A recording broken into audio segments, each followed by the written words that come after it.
C'est pourquoi, en guise de conclusion, je voudrais poser 5 questions clés à Moïse Nyarugabo et à tous les autres Banyarwanda. Je voudrais qu'au travers de ces questions clés, qu'ils nous fournissent des documents qui pourraient définitivement mettre fin au débat idiot qu'ils ont provoqué. Première question. Parce que vous répétez à qui veut vous entendre que vous êtes Tutsi du Congo avant même l'arrivée des explorateurs européens et avant la constitution de l'État indépendant du Congo en 1885. Je vous demande alors de nous produire un seul document, parmi les nombreuses archives coloniales belges qui existent, qui ont recensé toutes les ethnies du Congo belge. Je vous demande de produire un document dans lequel on signale clairement la présence d'une ethnie Tutsi ou Hutu sur le territoire congolais. Pour ma part, je vais vous citer 4 documents de référence qui prouvent le contraire.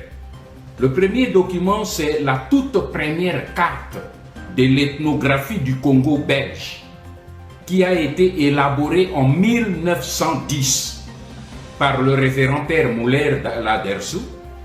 Cette carte ne signale nulle part les ethnies Hutu ou Tutsi.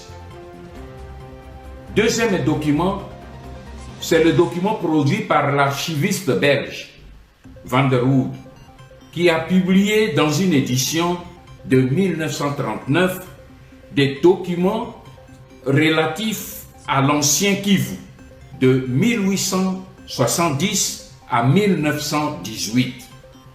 Ces documents reprennent toutes les 16 tribus de l'ancien Kivu.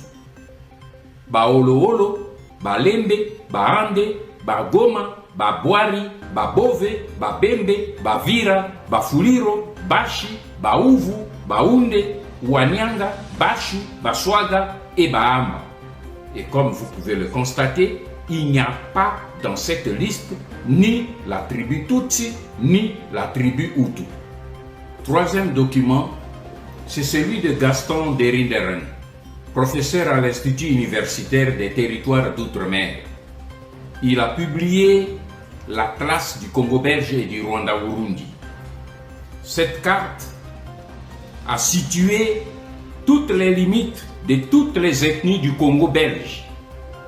Là aussi, les ethnies Tutsi et Hutu n'y figurent pas. Et quatrième document, c'est la même carte du professeur Gaston de Rinderen qui a été corrigée et publiée par le vice-gouverneur du Congo belge, Gaston Heinen. Cette carte ne reprend pas non plus les tribus Tutsi et Hutu. Alors, je demande alors à Moïse Nyarugabo et à Azarias Rubera de nous produire un seul document d'archives ou d'histoire où on a recensé les tribus Tutsi et Hutu au Congo avant ou pendant l'époque coloniale. Ma deuxième question, pourquoi vous réclamez-vous originaire du Congo, en même temps vous vous accrochez à la nationalité collective que vous avez octroyée l'ordonnance de 1992, initiée par votre frère Tutsi rwandais Barthélemy Bisengimana? Pourquoi cette ordonnance n'a-t-elle concerné que les seuls Banyarwanda et pas les autres ethnies du Congo qui étaient là depuis la création de l'État indépendant du Congo? Ma troisième question, vous prétendez que les Banyamulenge sont sur le territoire congolais avant 1885 et qu'ils parlent le Kinyamulenge. Pouvez-vous alors nous produire un seul document d'archives scientifique et administratif datant d'avant 1970 et dans lequel on peut lire le nom seulement Banyamulenge ou de la langue Kinyamulenge? Car nous savons en ce qui nous concerne, nous avons produit des preuves que ce néologisme de Banyamulenge a été inventé par Isaac Frédéric Gisaro Muhoza dans les années 1976. Ma quatrième question, vous prétendez être les originaires de Mulenge, dont vous portez le fameux néologisme de Banyamulenge. Or, Mulenge se situe au nord, à Uvira.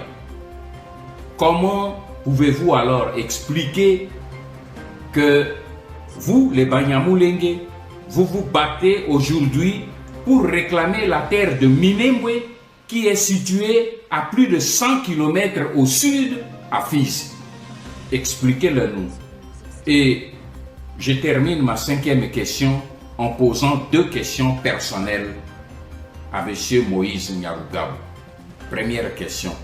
Croyez-vous qu'un Congolais d'origine peut fuir son pays pour aller au Rwanda avec les autres Rwandais, comme vous l'avez fait en juillet 1998, alors que la décision d'expulsion ne concernait que les ressortissants rwandais?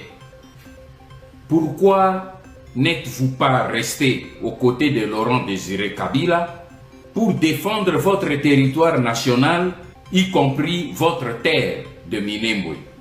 Ma deuxième question, croyez-vous, M. Nyarugabo, qu'un citoyen congolais d'origine peut se livrer au pillage et au vol des archives stratégiques de l'État congolais comportant les secrets de défense et du territoire national au profit d'un État étranger, et cela sur ordre d'un président étranger?